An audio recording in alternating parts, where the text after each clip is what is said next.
तो आज फिर से मैं आज आप लोगों की हैवी डिमांड पर मैं 11th क्लास का चैप्टर नंबर 1 जिसका नाम है सेट्स वो शुरू करने जा रहा हूँ।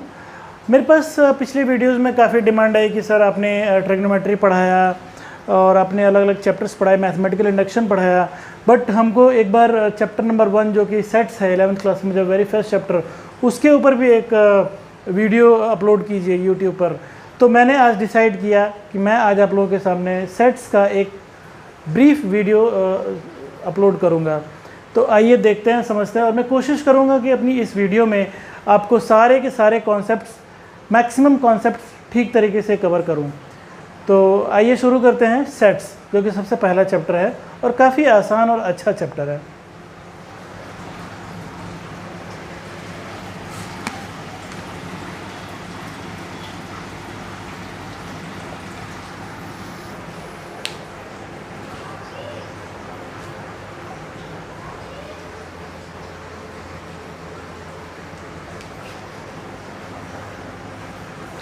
तो सबसे पहले सेट का मतलब क्या है? सेट होता क्या है आप इतना जान लीजिए। सेट का मतलब ये होता है कि कुछ पर्टिकुलर एलिमेंट्स का कलेक्शन, और वो भी एक पर्टिकुलर ऑर्डर में, जो देखने में सुंदर लगे, जो फिजिबल हो, जिसको देख के ये कहा जा सके, डिफाइन किया जा सके। सपोज़ अगर मैं ये कहूँ कि एक सेट है और उसके अंदर इस दुनिया में जितने भी ज़्यादा डेंजरस एनिमल्स हैं उनमें से 10 डेंजरस एनिमल्स का कलेक्शन, तो क्या ये फिजिबल है? फिजिबल नहीं है। किसी को किसी एनिमल से डर लगता है, किसी को किसी एनिमल से डर लगता है। कोई एनिमल किसी स्पेशल कंडीशन में ज़्यादा डेंजरस हो सकता है, वही एनिमल दूसरे कंडीशन में किसी दूसरे एनिमल के कंपैरिजन में कम डेंजरस हो सकता है। तो ये कोई फिजिबिलिटी नहीं है। तो ये इसका अगर हम कलेक्शन करेंगे so that will not behave like a set. मेरा कहने का मतलब ये है कि कलेक्शन हम किसी ऐसी चीज़ का करें, किसी ऐसे ग्रुप का कलेक्शन करें जो फिजिबल हो।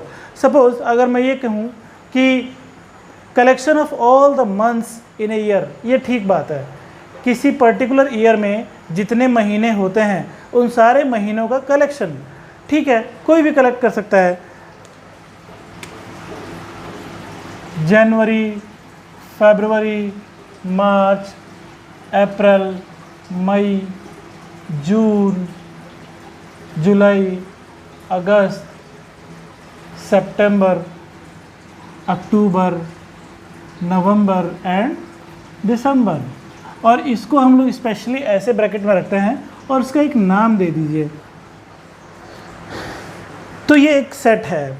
मतलब ये हुआ कि इस सेट का नाम मैंने ए रखा है और ए के अंदर किसी साल के, किसी वर्ष के, किसी ईयर के महीनों के नाम हैं और उनका कलेक्शन है। तो हम बहुत ही इजीली पढ़ सकते हैं कि ए एक सेट है और ये 12 महीने हैं एक साल के, और उन महीनों के नाम दिए हैं। तो अगर मैं सेट की डेफिनेशन में पढ़ूंगा तो मैं ये बोलूँगा कि A is a set and these many things which are inside the set, यानी कि जो इन सेट के अंदर हैं उनको हम क्या बोलेंगे? एलिमेंट्स। किसी कमरे में अगर 12 बच्चे बैठे हैं तो वो कमरा अगर सेट है तो वो जो बच्चे होंगे वो उस कमरे के एलिमेंट होंगे, यानी कि उस सेट के एलिमेंट होंगे।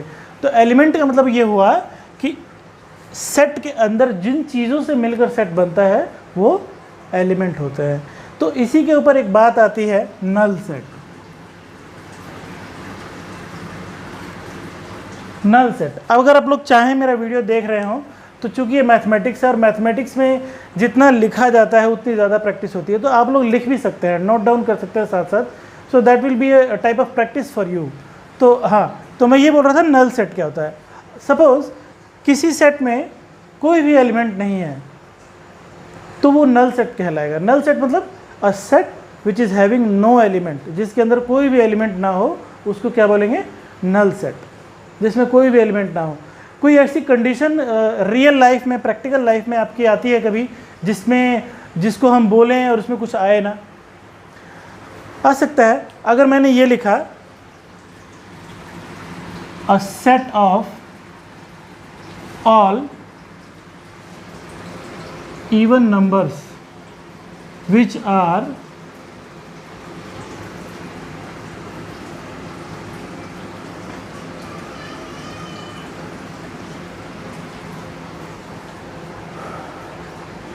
which are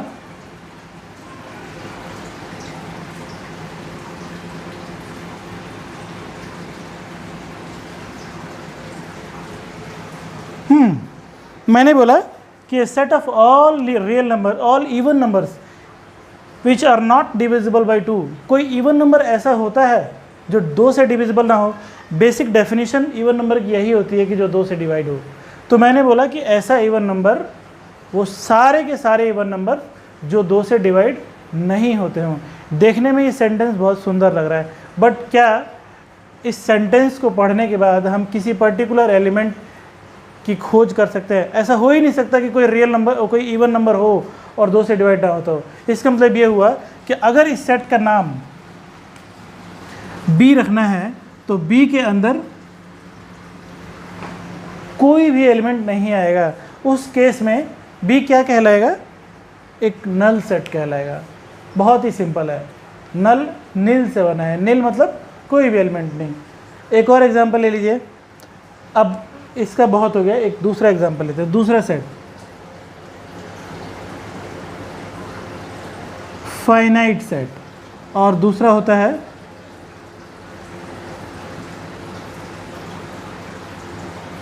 infinite set. Finite set मतलब ये कि जिस सेट के अंदर जितने भी एलिमेंट्स हैं उनको हम गिन सकें।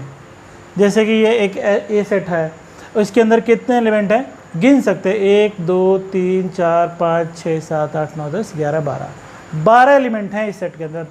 Finite, it can be counted. So if A set is having that many elements which can be counted, that particular set will be finite set। बहुत सारे ऐसे एग्जाम्पल है। अ क्लासरूम ऑफ 50 स्टूडेंट्स, उन सारे 50 बच्चों को हम गिन सकते हैं ना, काउंट कर सकते हैं। तो वो क्लासरूम क्या कहलाएगी? एक एग्जाम्पल होगी, सीधा सीधा एग्जाम्पल होगा किस चीज़ का? फाइनाइट सेट का। तो मैं यहाँ पे लिख देता हूँ फाइनाइट सेट का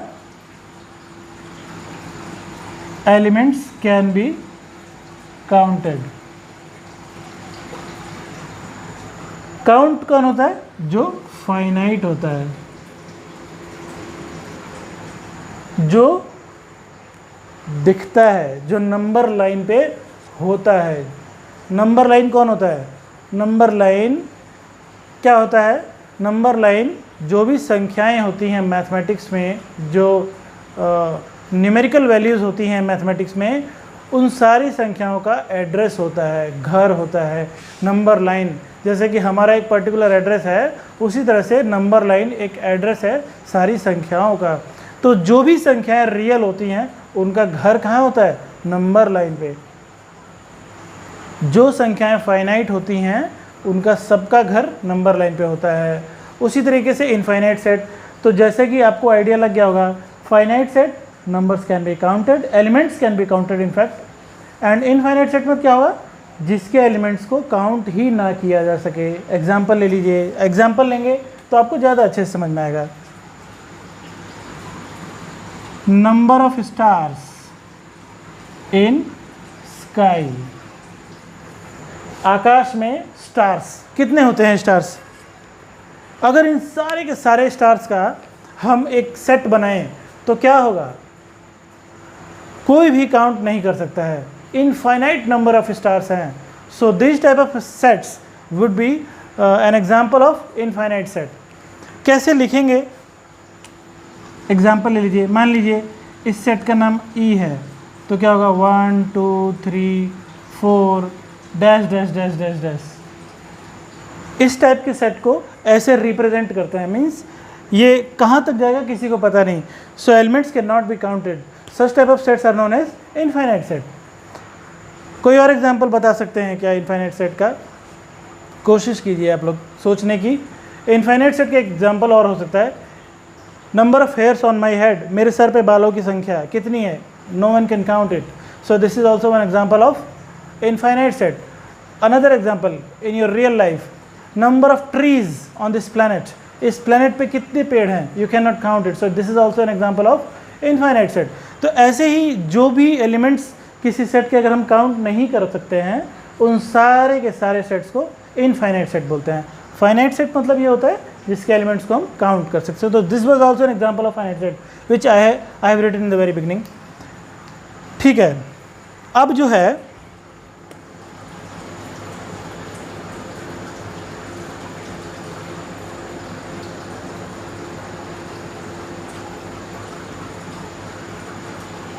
एक होता है सिंगलेटन सेट।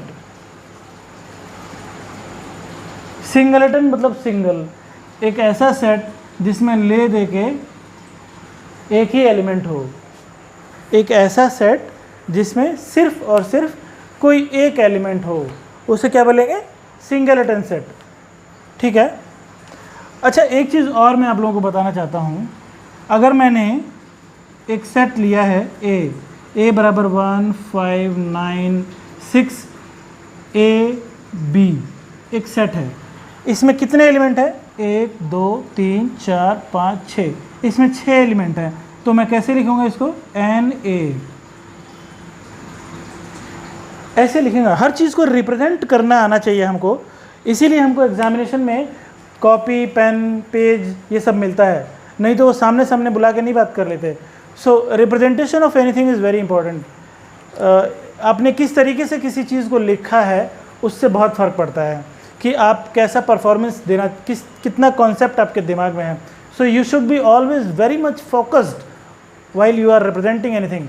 सो मैंने ये लिखा है NA बराबर 6, इसका मतलब ये हुआ कि A एक सेट है, N मतलब नंबर, उस सेट में कितने नंबर ऑफ एलिमेंट्स हैं उसको हम लिखेंगे N ब्रैकेट में A, number of elements in A is equal to 6।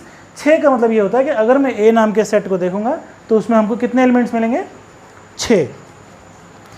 ठीक है, अब एक और सेट ले लीजिए,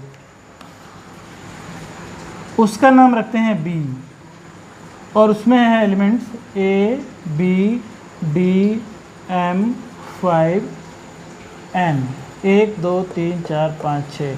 तो इसके भी एलिमेंट्स कितने होंगे? NB, यानी कि number of elements in B में कितने एलिमेंट होंगे? 6।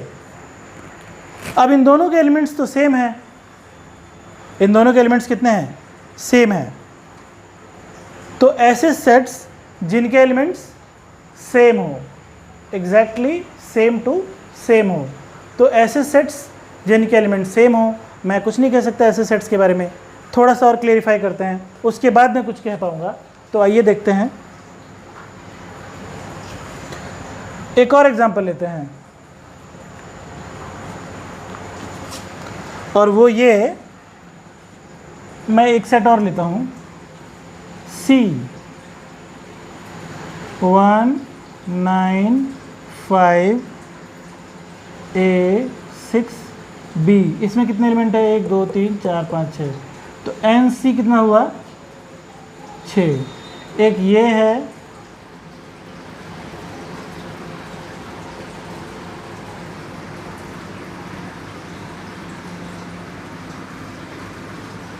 तीन सेट्स लिखे हैं मैंने अपनी तरफ से, A B और C। इन तीनों के एलिमेंट्स बराबर हैं 6 6 6। मैं इसमें क्या कहना चाहता हूं आप लोग देख लीजिए। लर्निंग बाय डूइंग, तो देखते हैं A और B, सॉरी A और C को देखिए, क्या सेम है? नंबर ऑफ एलिमेंट्स सेम है, बहुत अच्छी बात है। A और C के एलिमेंट्स भी सेम टू सेम है, मतलब क्या हुआ? Identical, exactly same. मतलब एक इसमें भी है, एक इसमें भी है, इसमें भी 5 है, उसमें भी 5 है, 9 6 9 6 A और B। यानी कि मैंने ये देखा कि number of elements as well as क्या, एलिमेंट्स के साथ नंबर ऑफ एलिमेंट्स भी सेम है और एलिमेंट्स भी आइडेंटिकल हैं।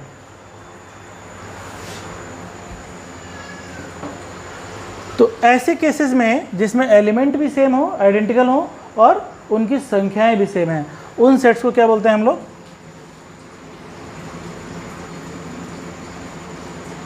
इक्वल सेट्स,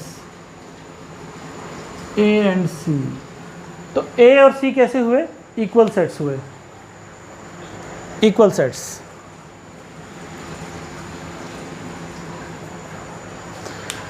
ठीक ठीक उसी तरह से यहाँ पे आइए, एलिमेंट्स सेम है ए और बी में 6 और 6, but number of elements are same but elements are not identical, elements अलग अलग हैं। तो ऐसे सेट्स को क्या बोलेंगे?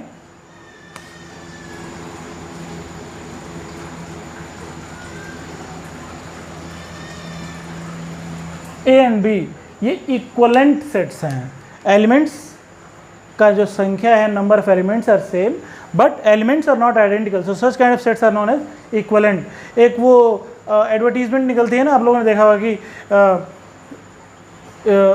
ग्रेजुएशन, सपोज मैंने ग्रेजुएशन किया है तो मैंने बीएससी भी किया है, किसी एक बच्चे ने ग्रेजुएशन किया है उसने बीकॉम किया होगा, किसी थर्ड बच्चे ने ग्रेजुएशन किया है तो उसने बीए किया होगा।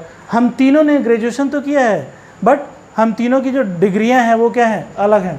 तो हम तीनों की जो ग्रेजुएशन, जो हम तीनों की जो एजुकेशनल क्वालिफिकेशन होंगी वो क्या होंगी? इक्वलेंट होगी, बट इक्वल तो नहीं होगी ना। हाँ, अगर मैंने बीएससी किया है, सेकंड बच्चे ने भी बीएससी किया है, तो हम दोनों की डिग्रियां भी इक्वल सेम हैं और क्वालिफिकेशन भी सेम है। क्वालिफिकेशन में वो भी ग्रेजुएट है, मैं भी ग्रेजुएट हूँ, मैंने भी बीएससी किया है और उसने भी बीएससी किया है।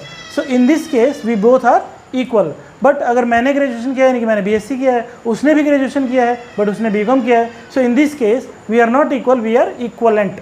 अगर ग्रेजुएशन की बात की जाए तो हम दोनों ही वहाँ पे जाएंगे। तो ये है, एलिमेंट्स की संख्या सेम है बट एलिमेंट्स आइडेंटिकल अगर नहीं है, so such kind of sets will be regarded as equivalent sets. और जो सेट्स की एलिमेंट्स भी सेम हो और नंबर्स भी सेम हो तो इक्वल सेट्स होते हैं। तो ये तो मैंने थोड़ा सा बता दिया, इक्वल और इक्वलेंट सेट्स।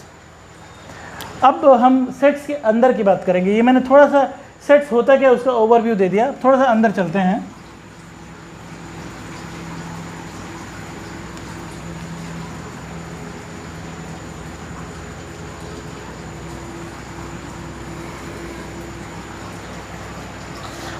अब जो है रिप्रेजेंटेशन ऑफ सेट्स,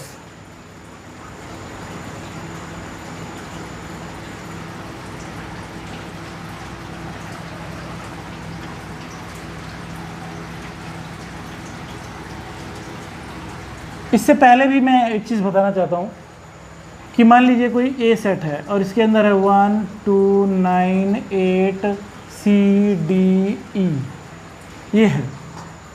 तो ये इसके एलिमेंट्स है 1 2 9 8 सी डी ई, ये इसके एलिमेंट्स हैं और ये एक सेट है। तो मुझे ये बताइए कि क्या ई नाम का एलिमेंट ए में है? हाँ है, ई जो है वो ए में है। तो ई को क्या बोलेंगे? ई बिलोंग्स टू ए, ई का संबंध ए से है। बिलोंग्स टू का एक स्पेशल मार्क होता है, ऐसा ऐसा सी बनाइए, बीच में से ऐसा कर दीजिए। So this represents belongs to C. मतलब ये हुआ कि E belongs to A, E belongs to A, E A में है। एम, एम ए में है क्या? नहीं, एम इसमें नहीं है, तो M does not belong to A. मतलब ये हुआ ऐसा, M does not belong to A. तो ये है, एग्जामिनेशन में क्वेश्चन आता है, एक सेट दे देंगे ऐसा और उसमें बोलेंगे कि ई यहाँ पे ऐसे निशान लगा देंगे, फिर दूसरा हो जाएगा पी यहाँ पे हो जाएगा, फिर ये हो जाएगा 7, इसमें ब्लैंक्स है तो आप भर दीजिए। ई ए में है क्या? हाँ है, तो बिलोंग्स टू। पी है क्या? पी इसमें नहीं है तो पी डज नॉट बिलोंग। 7 है क्या? 7 भी नहीं है, does not belong. Simple. So this is all about belongs to and does not belong to. ठीक है ना? अब मैं आप लोगों को थोड़ा सा जब ये बता ही रहा हूँ तो एक सबसेट बताता हूँ। सबसेट, इसको थोड़ा ध्यान से सीखिएगा। Subset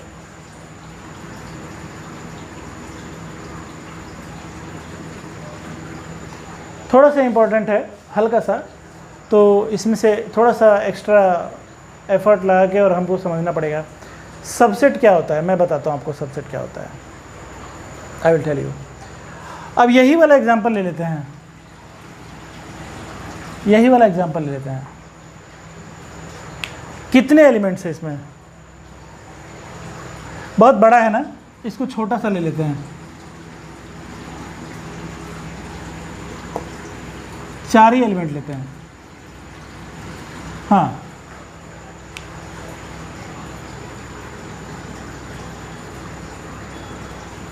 so will have one example A. एक हमारा सेट है, इसमें एलिमेंट्स है 1, 2, 9 और 8।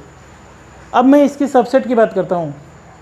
ज़्यादा हाई फाई तरीके से ना बोलते हुए बहुत ही सिंपल और सरल भाषा में मैं ये बोलना चाहता हूँ जो सबको समझ में आए। इसकी जो डेफिनेशन है बहुत टेक्निकल है, मैं चाहूँ तो वो डेफिनेशन बोल सकता हूँ, लेकिन वो सिर्फ मेरे लिए ही रहेगी। मैं ही समझूंगा और मैं ही लिखूँगा और मैं ही पढ़ूँगा। लेकिन मेरा उद्देश्य जब भी मैं कोई वीडियो बनाता हूँ तो मेरा ये मकसद होता है कि वो सबसे नीचे जो बच्चा सबसे नीचे खड़ा है, लास्ट में जो खड़ा है, जिसको जो गाँव में है, जो दूर दराज की जगहों पर जिसको अच्छी फैसिलिटीज़ नहीं मिल पा रही हैं, उस बच्चे को भी समझ में आए। तो मेरा उद्देश्य यही होता है। तो मैं आपको बिल्कुल सिंपल और सरल भाषा में बताऊँगा जो समझ में आए।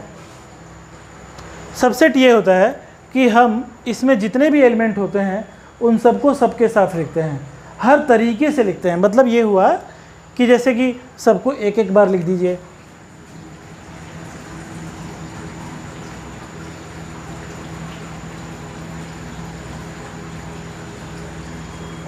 सबको मैंने एक एक बार लिख दिया। अब क्या करूँगा, सबको दो दो बार भी लिख के देख लेता हूँ।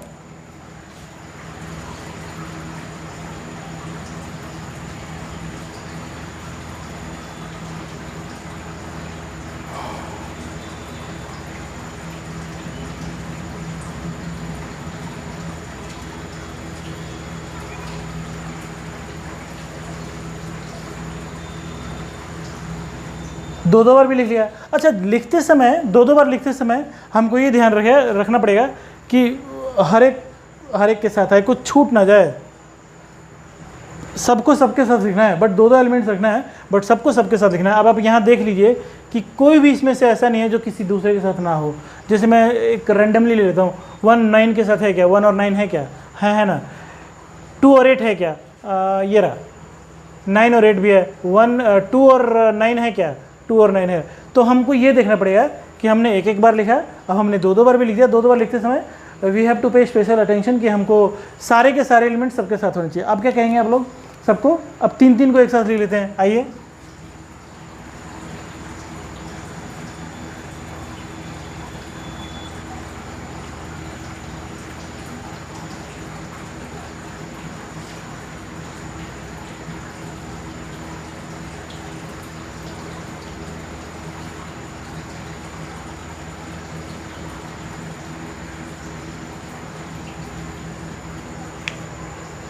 अपना अपना तरीका है, आपकी इच्छा है। आप 1 to 9 पहले ना लिख के 1 to 8 पहले लिखें, मेरी मर्जी है, मैंने अपनी तरीके से लिखा।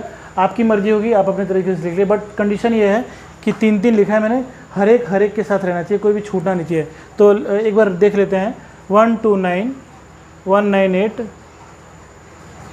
वो रहा, फिर 1 to 9 198 और 1 to 8 298, बस ये हो गया।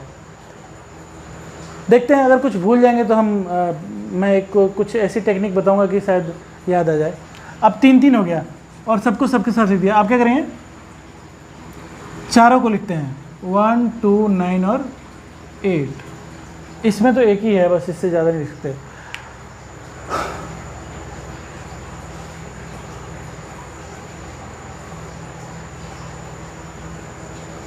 अब कहने का मतलब ये हुआ कि कितने सबसेट होंगे किसी सेट के। तो ये एक टेक्निक है, नंबर ऑफ सबसेट।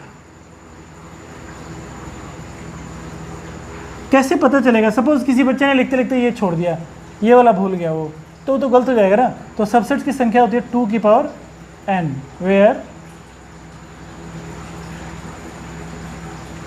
n क्या है, नंबर ऑफ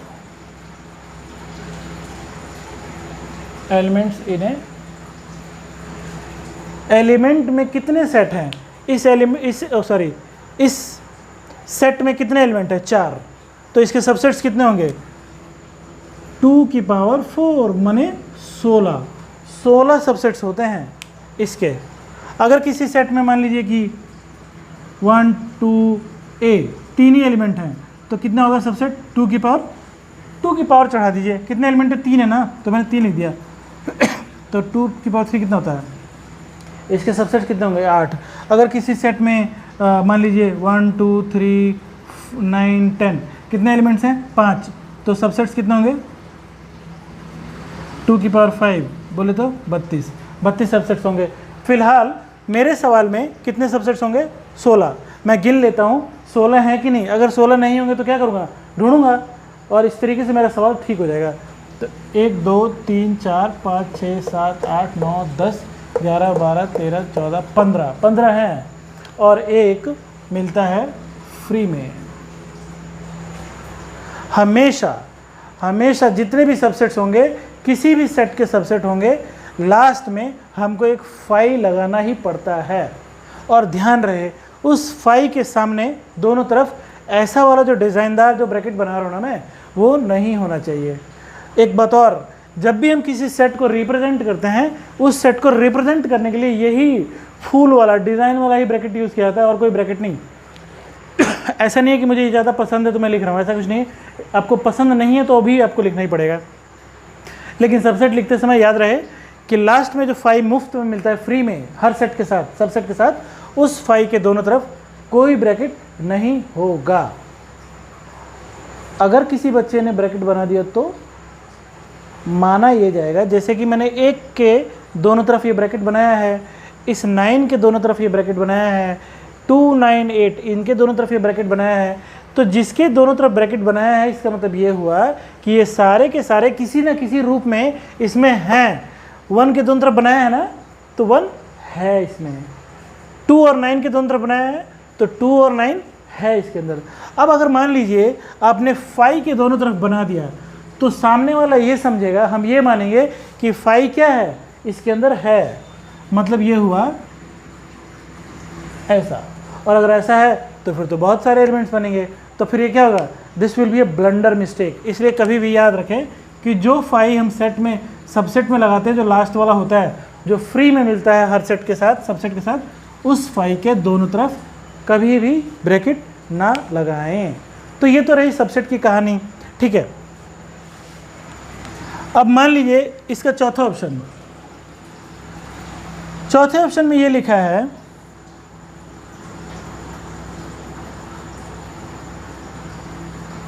तो मुझे ये पता है कि 1 to 9 क्या है, ए का 1 to 9 1 to 9 1 to 9 क्या है? ए का सबसेट है। सबसेट का निशान कैसा होता है? ऐसा। सबसेट का निशान ऐसा होता है। एक बात और, एलिमेंट हमेशा सिंगल होता है। एलिमेंट कैसा होता है? सिंगल। जैसे 1 एक एलिमेंट है, 2 एक एलिमेंट है, 9 एक एलिमेंट है और 8 एक एलिमेंट है। ये एलिमेंट हमेशा सिंगल होते हैं। लेकिन एक से ज़्यादा की अगर बात हम करते हैं, दोनों एक साथ, जैसे कि 1 2 को अगर एक साथ बोलेंगे, सो 1 2 will not be an element. 1 2 क्या होगा? सिर्फ और सिर्फ सबसेट होगा। तो 1 to 9 एक साथ, तीनों एक साथ बोल रहा है, तो हम एलिमेंट नहीं बोलेंगे। इवन दो कि ये 1 to 9 इसके अंदर दिख रहा है, तो मैं बिलोंग्स टू लगा सकता हूँ, but this is not allowed. मैंने बोला बिलोंग्स टू सिर्फ और सिर्फ एलिमेंट में लगता है, और एलिमेंट कितना होता है? सिर्फ एक होता है। अगर एक से ज़्यादा है और उसमें है, तो उसका क्या मतलब हुआ कि वो सबसेट है, और सबसेट के लिए ये वाला डिज़ाइन होता है। अगर मान लीजिए कि ये वाला निशान लगा हो 1 2 5 9 6,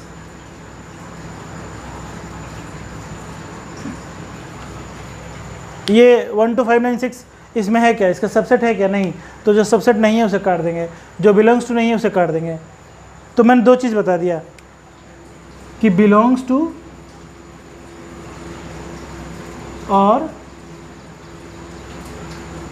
सबसेट, इनका इस्तेमाल कहाँ और कैसे करना है। बिलोंग्स टू का डिज़ाइन होता है ऐसा, और सबसेट का ऐसा। बिलोंग्स टू अगर नहीं है तो ऐसा, सबसेट अगर नहीं है तो ऐसा। ठीक है। अब एक और पार्ट ले लेते हैं, थोड़ा सा और क्लेरिफिकेशन। 5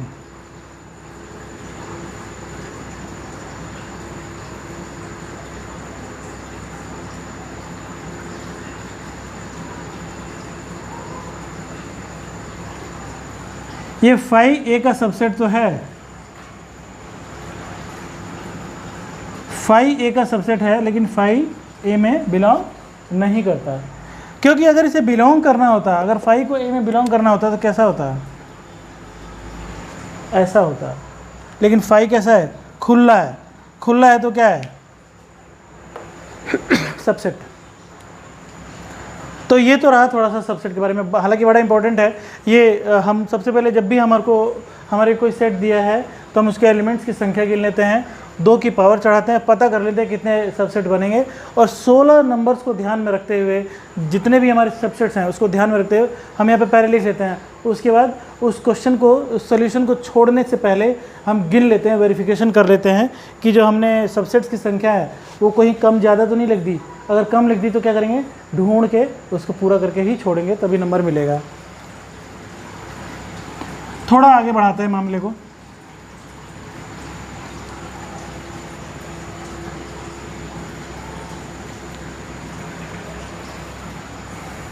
अब जो है, अभी जो मैं बोल रहा था, representation of sets.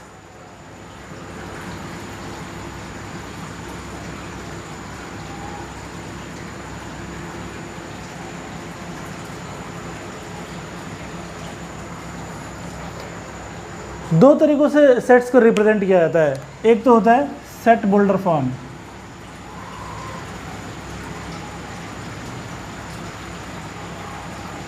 Set builder form, और एक होता है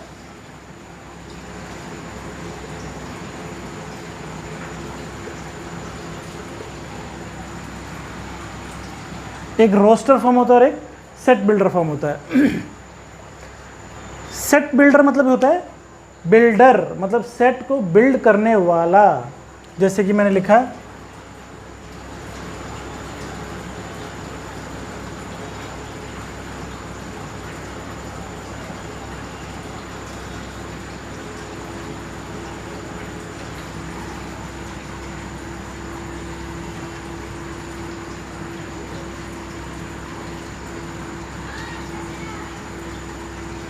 all the months in a year. इसको पढ़ने के बाद मैं सेट बना पाऊंगा। मतलब ये बिल्डर है, बनाने वाला है, इसको पढ़ूंगा और पढ़ने के बाद क्या करूंगा, सेट बना दूंगा। इसको और सुंदर थोड़ा लिखेंगे, कैसे,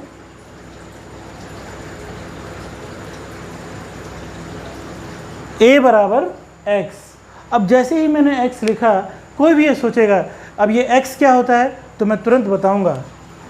कैसे लिखूंगा उसको, यहाँ पे रोकूंगा, x लिखने के बाद we have to introduce x को बताना पड़ेगा कि x क्या है। तो लिखूंगा वेयर x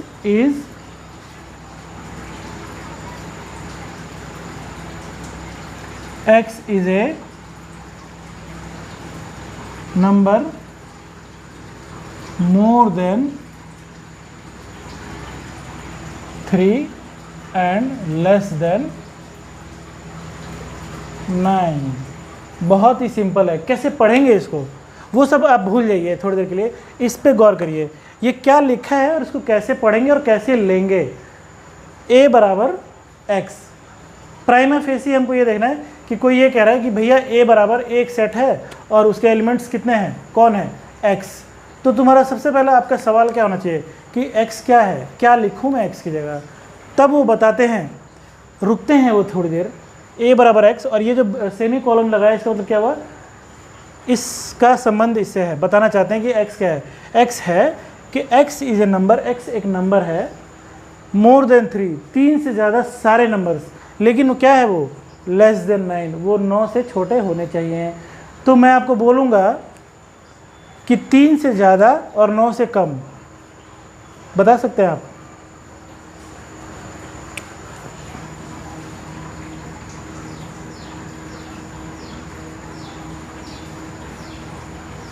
तीन से ज़्यादा और 9 से कम, यही तो है।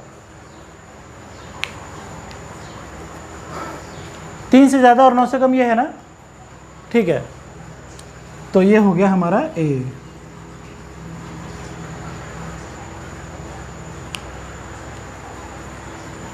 ये ठीक नहीं है। मैथमेटिक्स एक ऐसा सब्जेक्ट है जिसमें जो होता है वही होता है। तो 3 से ज़्यादा क्या होता है, 3 से ज़्यादा 3.1 भी होता है, 3.2 भी होता है, 3.3 भी होता है, 3.332, 3.33959 ऐसा कुछ भी हो सकता है। तो क्या लिख दिया मैंने, ये मोर देन 3। मोर देन 3 में क्या बताओगे, हाँ, so this is not correct, we have to rectify our statement. हमको अपना स्टेटमेंट बदलना पड़ेगा। अगर हमको a बराबर 4, 5, 6, 7 और 8 लिखना है तो हमको इसको ठीक करना पड़ेगा। मतलब ये हुआ, अगर मैं थोड़ा और ठीक करूं तो x is a number, number से क्या होगा,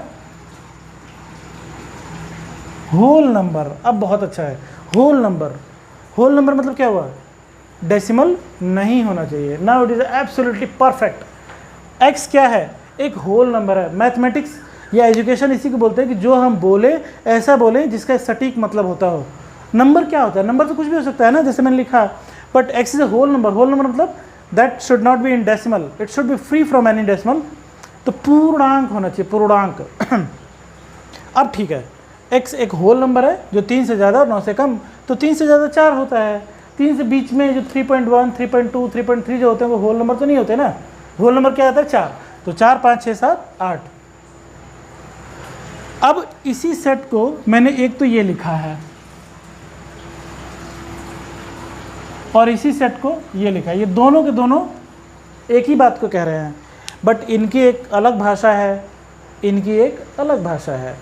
तो इस भाषा को क्या बोलेंगे, रोस्टर, सॉरी,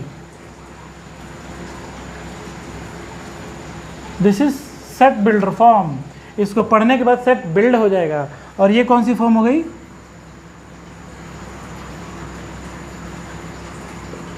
स्पेलिंग वगैरह देख लेना यार, मेरे को थोड़ा सा स्पेलिंग में प्रॉब्लम होती है। So you should not mind if I am writing wrong spelling, but the thing is I will never write anything wrong concept, so you have to pay more attention towards my mathematical concept rather than giving any attention towards my spelling and all. तो मैं तो आपसे ये request करूँगा, मैं math पढ़ा रहा हूँ, इंग्लिश थोड़ा सा स्पेलिंग वगैरह देख लेना। हालांकि ऐसा होता नहीं, बट फिर भी खैर। तो एक ही चीज़ को दो तरीक़ों से रिप्रेजेंट किया, तो ये हो गया रोस्टर फॉर्म और ये हो गया सेट बिल्डर फॉर्म। अब अपनी अपनी अंग्रेजी है, जिसको जो इंग्लिश आती है उसी इंग्लिश में लिखे। अब एक और क्वेश्चन है,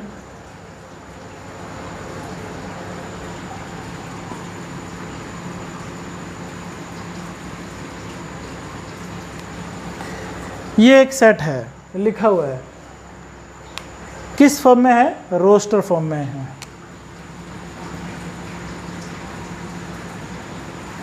this is in roster form. Now क्या इस रोस्टर फॉर्म को आप सेट बिल्डर फॉर्म में लिख पाएंगे,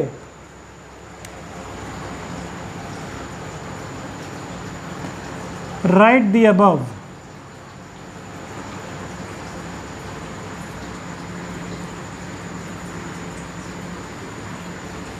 right the above in set builder form. तो सबसे पहले क्या लिखेंगे, a बराबर x, और ऐसा वाला डिज़ाइन बना देंगे, सेमी कॉलन बोलते हैं इसको। लिख दिया मैंने a बराबर x। अब बताना पड़ेगा सामने वाले को कुछ ऐसा यहाँ पे लिखें कि जिसको पढ़ने के बाद सामने वाला सिर्फ और सिर्फ 2, 4, 6, 8 और 10 लिखे, इससे ज़्यादा कुछ भी ना लिखे। तो अपनी अपनी इंग्लिश है, मैंने बोला ना कि आपको कैसे लिखना आता है किसी चीज़ को, सामने वाले को कैसे आता है, कोई तीसरा बंदा कुछ और तरीके से लिख सकता है। But the thing is that should be all the lines which you are writing, different boys or girls which you are writing, all the lines must represent the same meaning। मतलब उन सबका मीनिंग 2, 4, 6, 8 और 10 ही आना चाहिए। तो ठीक है, मैंने लिखा, मैंने ऐसा सोचा कि a बराबर x, where x is an even number। x क्या है, एक इवन नंबर है, और अच्छा करूँ तो क्या होगा, whole number. x is an even, even भी है और होल नंबर भी है, सही बात है, डेसिमल में नहीं है। So x is an even whole number. अब इवन नंबर तो बहुत सारे होते हैं, 2 से लेके और 100 तक, तो लेकिन हमारा तो मामला कहाँ पे रुक रहा है, 10 पे रुक रहा है। तो x is an even whole number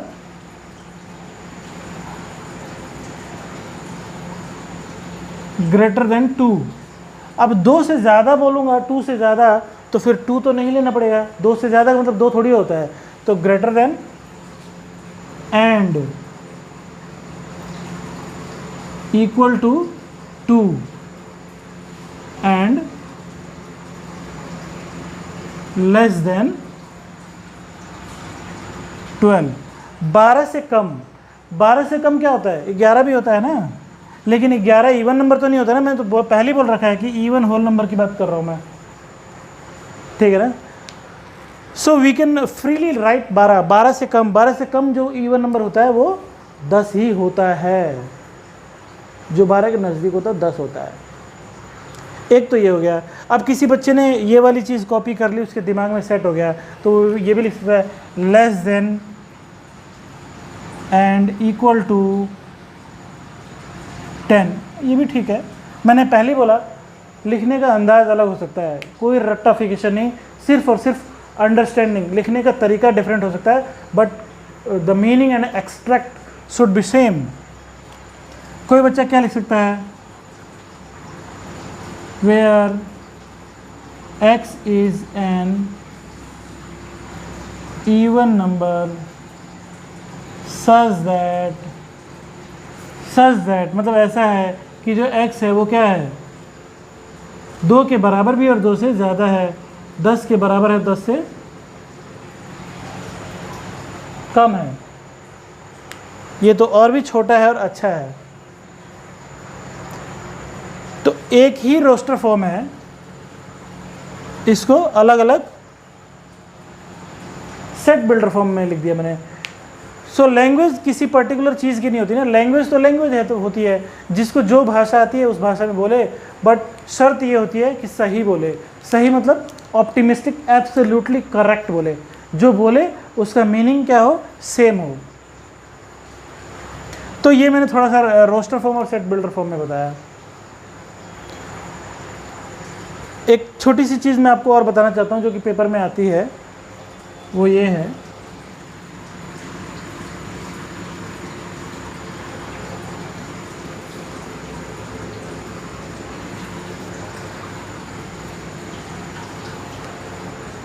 exam में कई बार आता है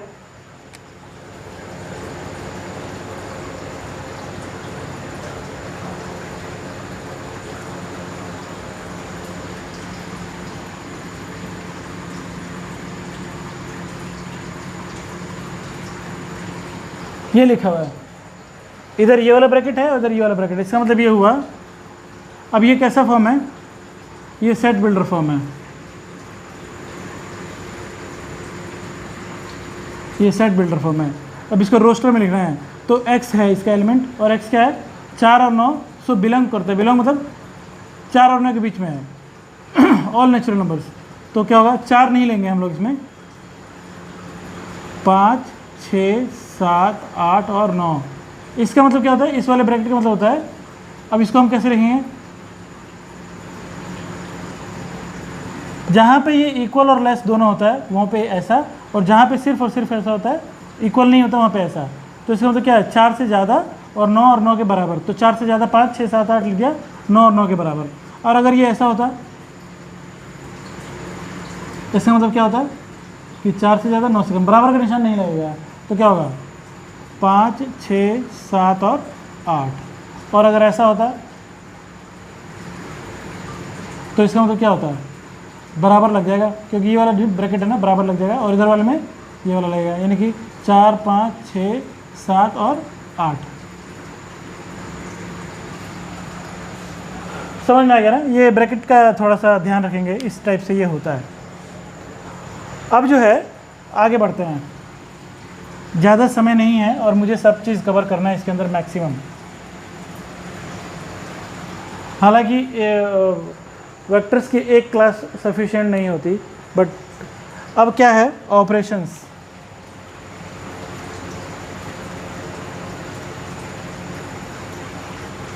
सॉरी, ऑपरेशंस ऑन सेट, मैं वेक्टर बोल गया, सेट बोलना है। तो ऑपरेशंस ऑन सेट, सेट पे क्या ऑपरेशन होता है? जैसे कि मान लीजिए ए एक वेक्टर है, सॉरी सेट है,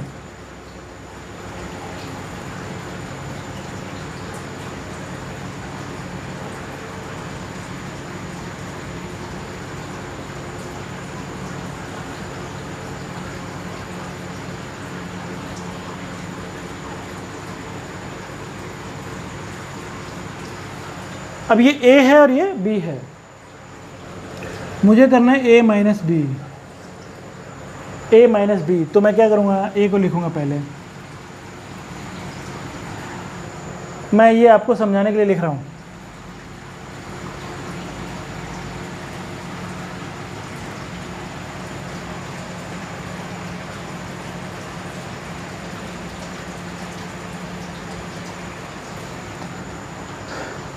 ए में कौन कौन से एलिमेंट्स है जो बी में है? 1 है, 2 है, 3 है क्या? नहीं।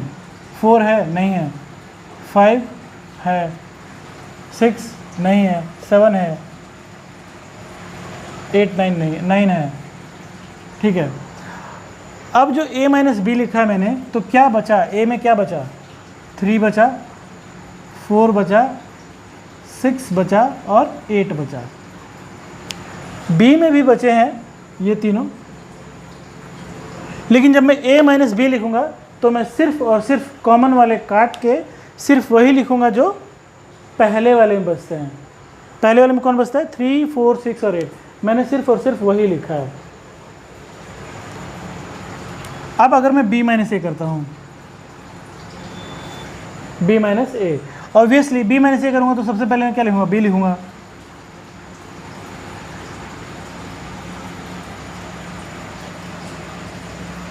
ए क्या है?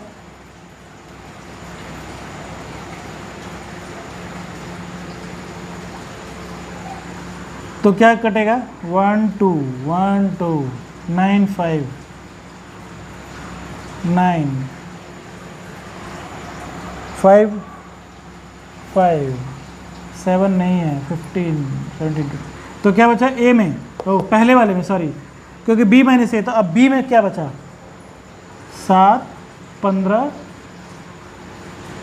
17 और 25। 7 भी तो है, तो 7 नहीं आएगा। तो 15 17 25। तो हम a माइनस बी और b माइनस ए करते हैं, तो हम जो कॉमन होते हैं उन्हें निकाल देते हैं, और जो बचता है पहले वाले सेट में से वही हम लोग लिखते हैं। तो अगर a माइनस बी किया तो जो a में बचा वो लिखा, b माइनस ए किया तो जो b में बचा वो हमने लिख दिया। ये हो गया a माइनस बी। अच्छा, एग्ज़ाम में जब हम लोग जाएंगे तो एग्ज़ाम में हम लोग ऐसे काटते नहीं है। ये मैंने सिर्फ और सिर्फ आप लोगों को समझाने के लिए लिखा है। एग्ज़ाम में सिर्फ a लिखिए, b लिखिए, you need not represent this cutting strategy. हमें कटना नहीं है, इसको ऐसे लिख देना, और सिंपली हमको ये ध्यान में रखना है कि हम वही लिखें जो a में बच जाएगा, कॉमन जो होगा, कॉमन जो नहीं होगा सिर्फ।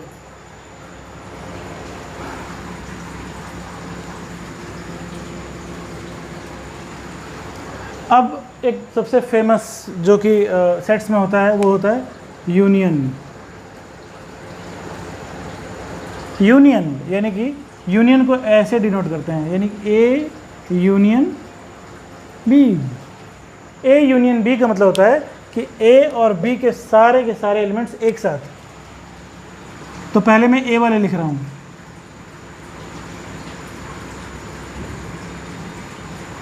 ए वाले लिख दिया मैंने, फिर मैं बी वाले लिखूंगा।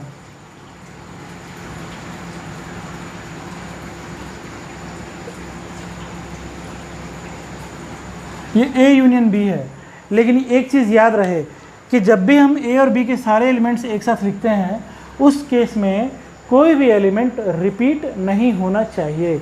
तो 1 मैंने लिखा है, 1 दोबारा लिख दिया है, इसको नहीं लिखना है।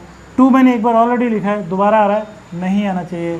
3 ठीक है, 4 नहीं है, 5 दोबारा आ गया, ये भी नहीं होना चाहिए था। 6 कहीं भी नहीं है, 7 दोबारा आ गया, नहीं होना चाहिए था। 8 और 9। तो इतना सारा हमको हटाने से पहले ही, जब हम पहले ही लिखें तो हमको ध्यान रखना चाहिए, पहले के तो हम सारे लिख देंगे 1 2 3 4 5 6 7 8 और 9। अब बी में से हम जब लिखते हैं एलिमेंट, उस टाइम हमको एक चीज़ ध्यान रखनी है कि जो हम लिख रहे हैं वो पहले कहीं लिखा तो नहीं है। जैसे मेरे को 1, तो 1 मैंने लिख रखा है, नहीं लिखना चाहिए था। 2 लिख रखा है, 9 लिख रखा है, 5 भी लिख रखा है, 7 भी लिख रखा है। तो मुझे सिर्फ क्या लिखना है? 15 17 और 25। सो दिस इज यूनियन। तो यूनियन का मतलब ये हुआ कि दोनों सेट्स के सारे एलिमेंट्स और रिपीटेशन अलाउड नहीं है। सो दिस इज यूनियन। यूनियन में फिर से समझ लीजिए कि दो सेट्स का अगर हम यूनियन करेंगे तो उन दोनों के सारे एलिमेंट्स को हम लिख देंगे एक साथ, और किसी भी एलिमेंट को रिपीट नहीं करेंगे, किसी भी एलिमेंट को नहीं छोड़ेंगे। उसके बाद होता है इंटरसेक्शन।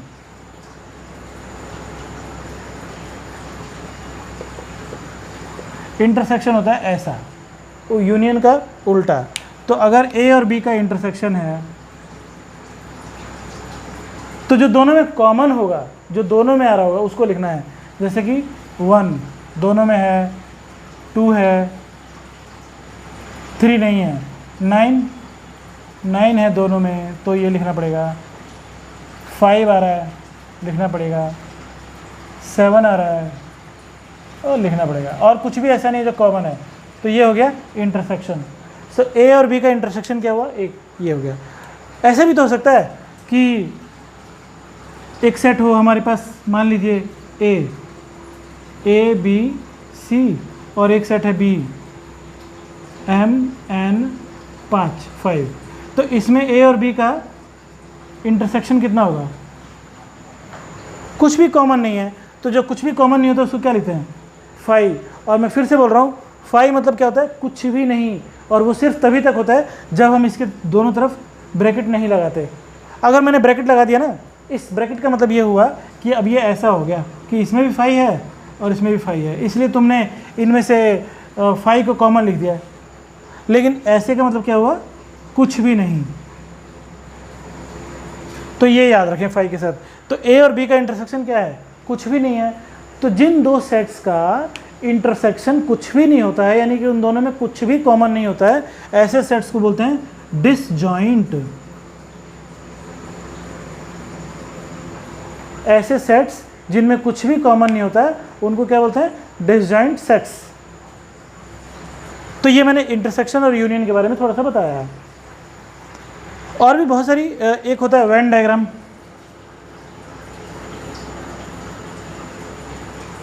वेन डायग्राम, और एक बहुत ही इंपॉर्टेंट 4 मार्क्स का 4 नंबर का एक क्वेश्चन आता है एग्जामिनेशन में, वो और वेन डायग्राम रहता है इसके अंदर से। मैं उसको अगले सेशन में लूँगा। उस सेशन को अगर आपको देखना है, इसके आगे कंटिन्यू करना है, तो मेरे चैनल को सब्सक्राइब करें, शेयर करें, लाइक करें, फॉलो करें और मेरा व्हाट्सएप नंबर नोट करें।